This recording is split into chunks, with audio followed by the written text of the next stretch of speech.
अस्सलाम वालेकुम मेरे प्यारे व्यूवर्स। तो चलिए आज हम वाइट चना चाट बनाएंगे स्पेशल रमज़ान के लिए। तो हमने चनों को बिल्कुल सारी रात भिगो के रखा था, मीठा सोडा डाल के हमने बॉईल किया है इस तरह कि बिल्कुल प्यार से आराम से टूट रहा है, मुंह में जाते ही घुल जाने वाला चना। इस तरह हमने इसे तोड़ना है। इसके बाद मैंने यहाँ पे एक अदद मीडियम साइज़ की प्याज को चॉप कर लिया है।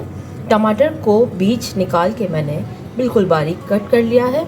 लेमन है मेरे पास, आलू हैं बॉईल, हरी मिर्चें हैं 2 से 3 अदद, और जितना आप स्पाइस यूज़ करना चाहें ले सकते हैं। हरा धनिया है। तो चलिए हम अपनी चाट बनाने की तरफ चलते हैं। यहाँ पे ऐड कर देंगे हम प्याज, टमाटर,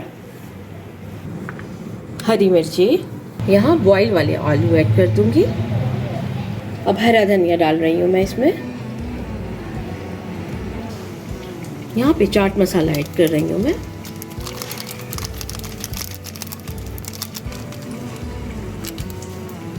अब लेमन ऐड कर रही हूँ।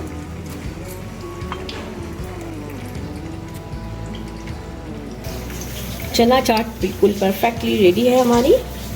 आलू चना चाट ज़रूर ट्राई कीजिएगा। इसी के साथ इजाज़त चाहती हूँ। अल्लाह हाफ़िज़।